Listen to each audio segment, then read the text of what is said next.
Jammu Kashmir police ने बारामूला में लश्कर-ए-तैयबा के एक आतंकी को गिरफ्तार किया है। पुलिस के मुताबिक ये आतंकियों के स्लीपर सेल का मेंबर है। एजाज अहमद और मीर नामक इस आतंकी से पिस्टल समेत गोला बारूद बरामद हुआ है, जिसके खिलाफ कई धाराओं के तहत मामला दर्ज किया गया है।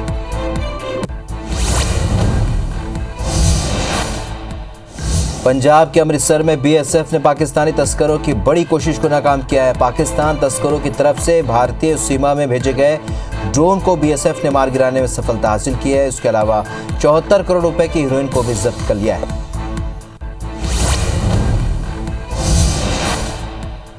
बंगाल की खाड़ी के ऊपर बने चक्रवाती तूफान आसानी की रफ्तार तेज हो चुकी है और इसे देखते हुए ओडिशा और पश्चिम बंगाल में अलर्ट जारी किया गया है। ओडिशा में तूफान से बचाव की खास तैयारियां की गई है। एनडीआरएफ, ओडीआरएफ और फायर सर्विस की टीमें स्टैंड बाय है और कोलकाता में भी डिजास्टर मैनेजमेंट टीम अलर्ट पर रखी गई।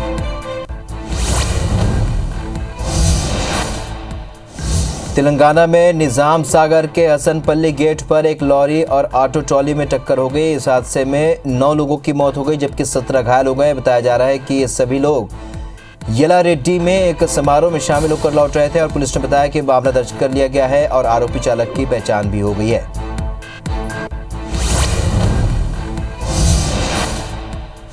कर्नाटक के बेंगलुरु में स्टेट ट्रांसपोर्ट की एक बस ओवरब्रिज से टकरा गई, जिसमें 29 लोग घायल हो गए।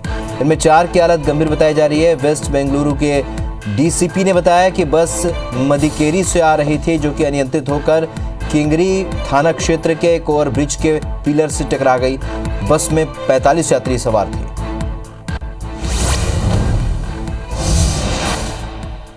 भारत में कोरोना के मामले तेजी से बढ़ रहे हैं। देश में 24 घंटे के भीतर कोरोना के 3,207 नए मामले सामने आए, जबकि कोरोना से 29 लोगों की मौत भी हुई है, जिसके बाद एक्टिव मरीजों की संख्या 20,403 हो गई है। वहीं 24 घंटे में 3,410 लोग कोरोना से ठीक भी हुए।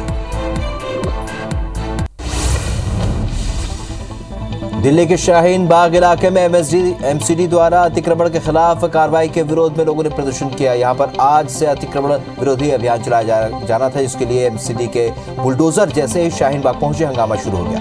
हंगामा बढ़ता देख पुलिस ने कुछ लोगों को हिरासत में लिया और फिर भी विरोध जारी रहा, जिसके बाद हमला वापस लौट गया।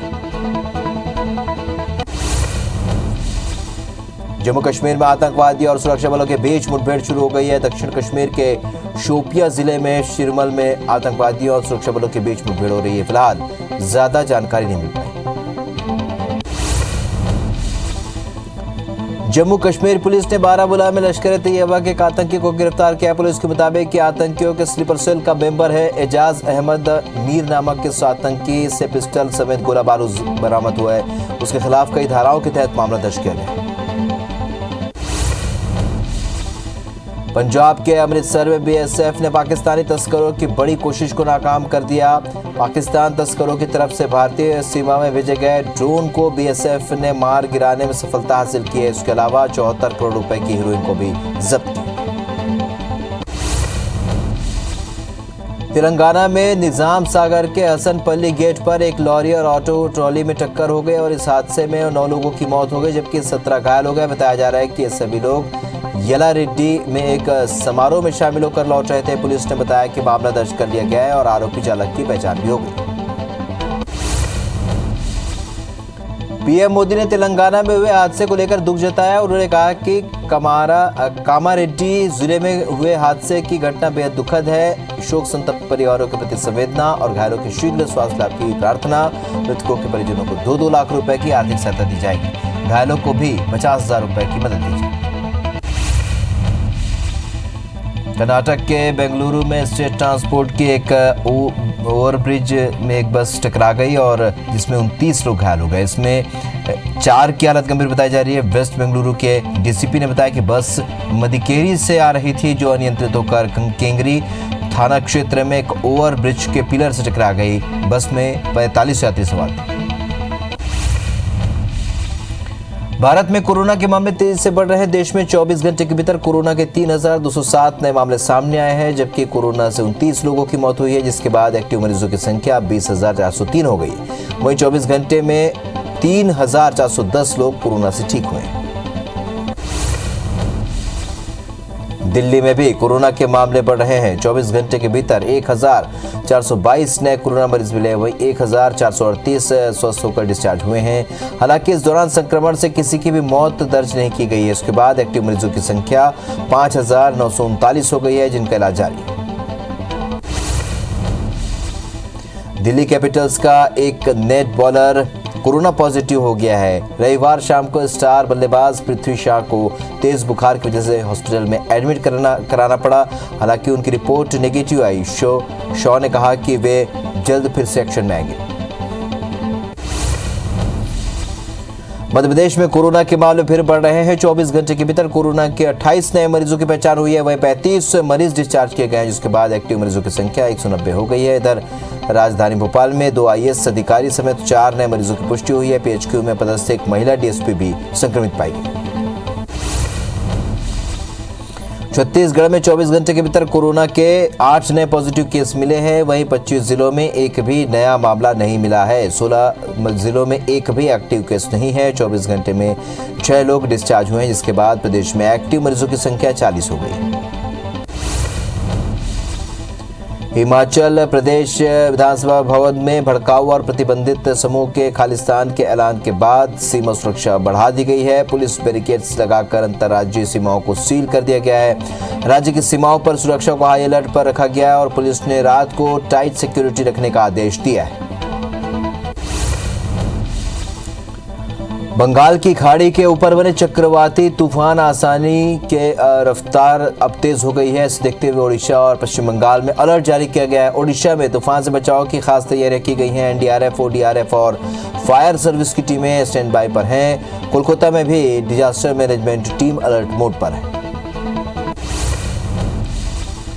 मध्य प्रदेश में आज से गर्मी बढ़ने के आसार हैं। पश्चिमी हवाओं के कारण कई जिलों में लू चलने की संभावना है। मौसम विभाग के मुताबिक रतलाम और खंडवा में कल लू का असर रहा। वहीं प्रदेश के सभी जिलों में अधिकतम तापमान 40 डिग्री के पार पहुंच गया। सबसे ज्यादा तापमान 45 डिग्री तापमान राजगढ़, रतलाम, नौगांव और खंडवा में दर्ज हुआ।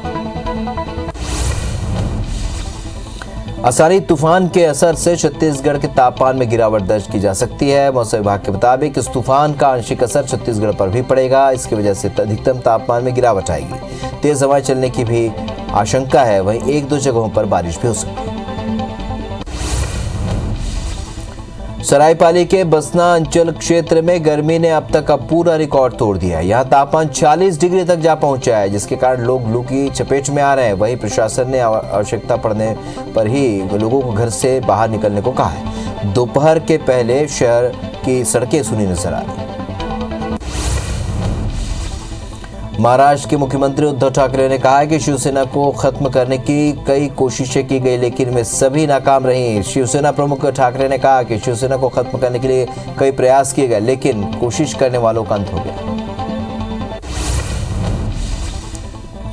मुंबई में दाऊद इब्राहिम गैंग से जुड़े करीब 20 ठिकानों पर राष्ट्रीय जांच एजेंसी ने छापेमारी की। अवैध उगाही के मामले में यह कार्रवाई की जा रही है। मुंबई के सांता क्रूज, भिवंडी बाजार, नागपाड़ा, गोरेगांव समेत कई जगह NIA की अलग अलग टीमें इस एक्शन में शामिल हैं।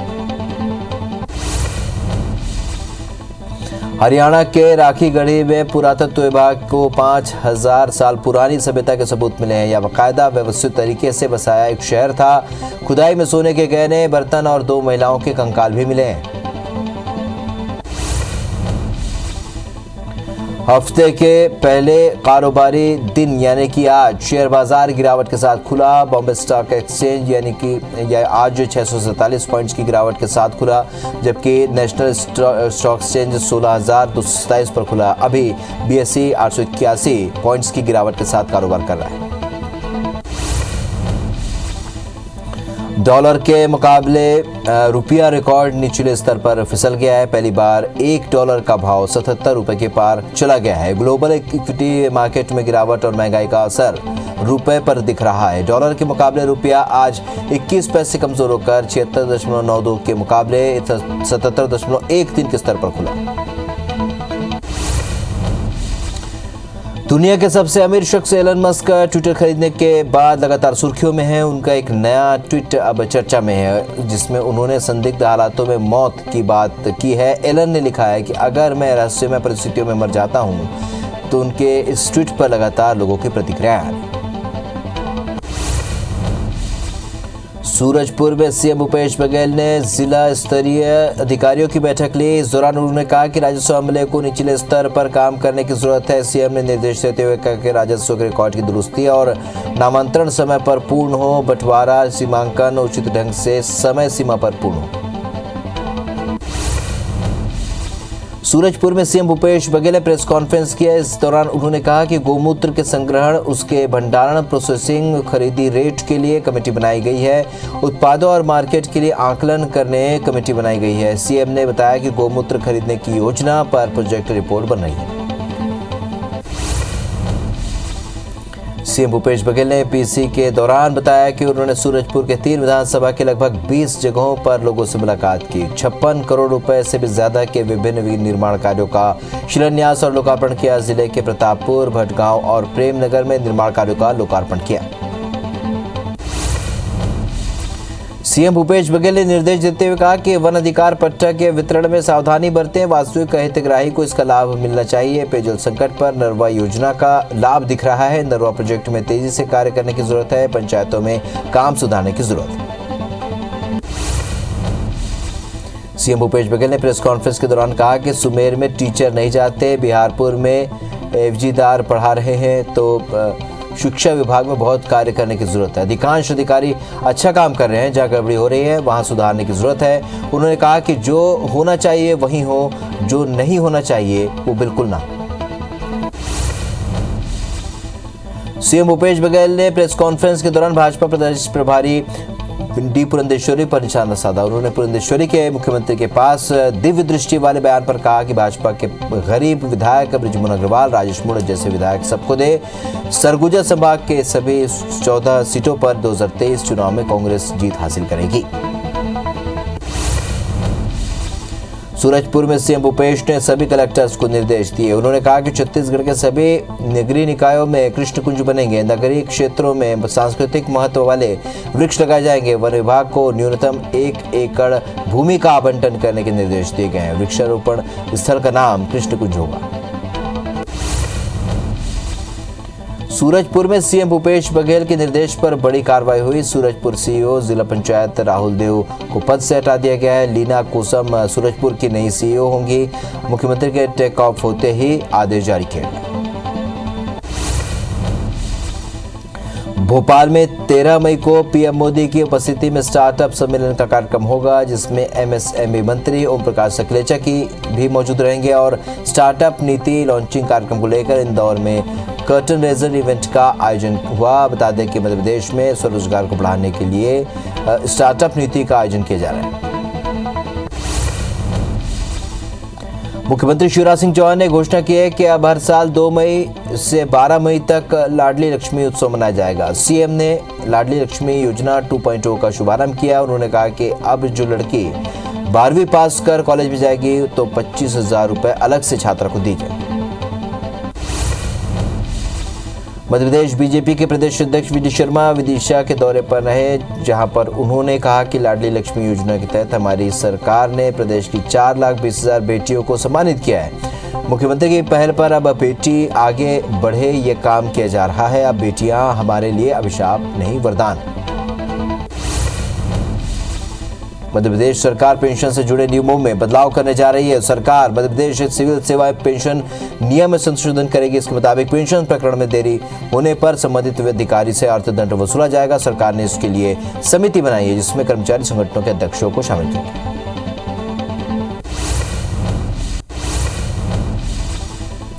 2 दिवसीय आदि उत्सव में शामिल होने के लिए मंडला पहुंची केंद्रीय जनजाति मंत्री रेणुका सिंह ने आदिवासी समाज की परंपरा, रीति रिवाज, संस्कृति और इतिहास को लेकर चर्चा की। इस दौरान उन्होंने कहा कि देश की आज़ादी में जनजाति के योगदान को इतिहास में स्थान नहीं मिला। वहीं कार्यक्रम के दौरान उन्होंने जनजातीय कलाकारों के साथ डांस भी किया। मंडला में आज 2 दिवसीय आदि उत्सव का समापन हो गया है और इस दौरान केंद्रीय मंत्री कुलस्ते ने कहा कि वे राजनीतिक वोट के लिए नहीं बल्कि जनजातीय समाज के लिए काम करते हैं। उनका लक्ष्य है कि वे राजनीति में रहकर समाज की सेवा करें। कुलस्ते ने कहा कि मुझे वोट का लालच नहीं। रायपुर के बूढ़ा तालाब धरना स्थल को लेकर संशोधित आदेश जारी कर दिया गया है और जिसके मुताबिक बूढ़ा तालाब में 100 की संख्या में धरना प्रदर्शन किया जा सकेगा। 100 से ज्यादा संख्या होने पर नवा रायपुर में प्रदर्शन करना होगा। सिवनी में हुई मॉब लिंचिंग की घटना की जांच करने के लिए बीजेपी के 6 सदस्यीय जांच दल सिमिरिया गांव पहुंचा, जहां पर उन्हें ग्रामीणों के आक्रोश का सामना करना पड़ा और इसी बीच सांसद संपतिया उइके पत्रकारों से बातचीत कर रही थी और उसी दौरान ग्रामीणों ने नारेबाजी शुरू कर दी, जिसके बाद सांसद पीसी बीच में ही छोड़कर चले गए। पत्थलगांव नगर पंचायत में अध्यक्ष पद के चुनाव के दौरान फिर भाजपा में घरेलू कलह देखने को मिली है। नगर पंचायत में भाजपा के पास बहुमत होने के बाद भी चुनाव लड़ने के लिए कोई चेहरा नहीं है। वहीं अध्यक्ष पद की बागडोर कांग्रेस की झोली में निर्विरोध जाने की पूरी संभावना।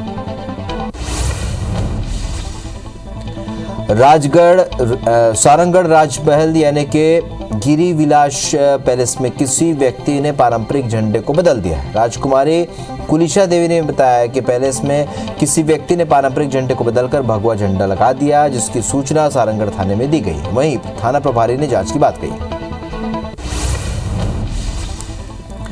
बालोद जिले में युवकों ने हसदेव और अरण्य क्षेत्र में जंगल और पेड़ों की सुरक्षा को लेकर अलग तरीके से प्रदर्शन किया। उन्होंने टोली बनाकर हाथों में तख्ती लिए पेड़ों को बचाने की अपील की। वहीं जिला मुख्यालय में युवकों ने सांकेतिक प्रदर्शन किया। मुरैना के चंबल नदी में डूबने से 3 सगे भाइयों की मौत हो गई। तीनों भाई अपनी नानी के साथ चंबल नदी में नहाने के लिए गए थे। स्थानीय गोताखोरों के सहयोग से तीनों बच्चों के शव को बरामद कर लिया गया है। पुलिस ने तीनों के शव को पोस्टमार्टम के लिए धौलपुर पीएम हाउस भेज दिया। हटा के भटियागढ़ थाना क्षेत्र में दूल्हादेव के पास अज्ञात वाहन ने बाइक सवारों को टक्कर मार दी। हादसे में 2 युवकों की मौत हो गई।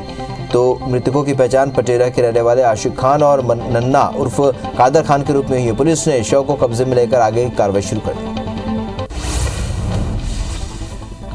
अंबिकापुर के नमना कला रिंग रोड पर स्थित महाबाया पेट्रोल पंप के सामने गैरेज में खड़े ट्रक का टायर फटने से एक व्यक्ति की मौके पर ही मौत हो गई। सूचना पर पहुंची पुलिस ने शव को कब्जे में लेकर जांच शुरू कर दी। घटना सकल बॉडी गैरेज की है, जहां पर कई दिनों से ट्रक के बॉडी का काम चल रहा था।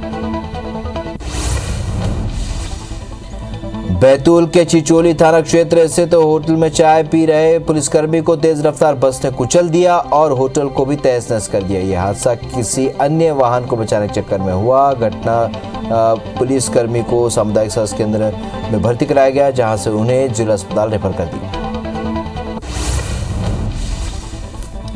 बड़वानी में एक निजी यात्री बस अनियंत्रित होकर पलट गई, जिसमें सवार 14 यात्री घायल हो गए, जिनको इलाज के लिए जिला अस्पताल में भर्ती कराया गया है। बस बड़वानी से खरगोन की ओर जा रही थी, तभी बस बड़वानी के जयपुरिया स्कूल के सामने अनियंत्रित होकर पलट गई। दुर्ग के पद्मनाभपुर चौकी क्षेत्र में एक 4 पहिया वाहन और बाइक में भिड़ंत हो गई। हादसे में एक युवक की मौत हो गई और जबकि 3 लोग घायल हो गए हैं, जिन्हें अस्पताल में भर्ती कराया गया है। हादसा न्यू पुलिस लाइन दुर्ग परिसर में। कोरिया जिले के भरतपुर के उदकी इलाके में भालू ने ग्रामीण पर हमला कर दिया। वन विभाग के मुताबिक प्रधान सिंह तेंदुपत्ता तोड़ने के लिए जंगल में गया था और उसी दौरान भालू ने उस पर हमला कर दिया, जिससे वो गंभीर रूप से घायल हो गया और जिससे इलाज के लिए जनकपुर स्वास्थ्य केंद्र में भर्ती कराया गया।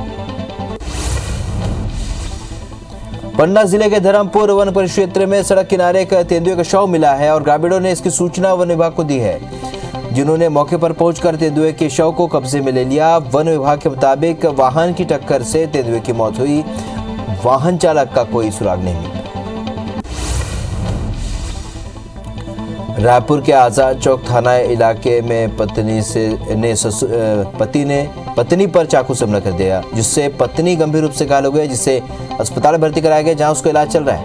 वहीं पुलिस ने आरोपी पति को गिरफ्तार कर लिया। पुलिस के मुताबिक बेटा पैदा नहीं होने को लेकर विवाद हुआ। अंबिकापुर के कोतवाली थाना क्षेत्र में एक निर्माणाधीन मकान में महिला का शव मिला और महिला का शव सड़ी गड़ी हालत में मिला और पुलिस के मुताबिक दुर्घटना आने पर मामले का खुलासा हुआ। शव करीब 10 से 15 दिन पुराना बताया जा रहा है। आशंका है कि आरोपी ने हत्या कर महिला के शव को छिपाने के उद्देश्य से शव को ईंटों में दबा दिया। पेंड्रा में नाबालिग को भगाकर ले जाने वाले आरोपी को पुलिस ने रायपुर से गिरफ्तार किया। 5 मई को पीड़िता के पिता ने अपनी बेटी के घर से गायब होने की रिपोर्ट दर्ज कराई थी और इसके आधार पर साइबर सेल की टीम ने आरोपी को गिरफ्तार किया। वहीं लड़की के परिजन को लड़की को सौंप दिया गया। सरगुजा के सीतापुर थाना क्षेत्र में सहेली के घर में घूमने आई युवती के साथ दुष्कर्म का मामला सामने आया है। दुष्कर्म का आरोपी सहेली के भाई पर आरोप लगा है और जिससे पुलिस ने गिरफ्तार कर लिया। पुलिस के मुताबिक आरोपी ने युवती को अकेला पाकर वारदात को अंजाम दिया और वीडियो बना लिया। सरगुजा के राजपुर गांव में सीएम भूपेश बघेल का दौरा प्रस्तावित है, जिसे लेकर प्रशासन जमीनी स्तर पर तैयारियों में जुटा है और इसी बीच संबंधित विभागों के आंगनबाड़ी में रखे सामान और राजापुर गोठान में रखे 13 बंडल तार की चोरी का मामला सामने आया। पुलिस ने 4 आरोपियों को गिरफ्तार कर लिया जबकि 2 आरोपी अभी भी फरार। मुरैना और चंबल को पर्यटन जोन बनाने की तैयारी है और राज्य पर्यटन विकास निगम के चेयरमैन विनोद घोटिया ने कहा है कि हमारी व्यवस्थाओं पर स्टडी करने के लिए कई राज्यों के पर्यटन विभाग के अफसर आते हैं और हम इससे और हाईटेक बनाएंगे। भोपाल और इंदौर में 5 स्टार होटल बनाने की योजना है।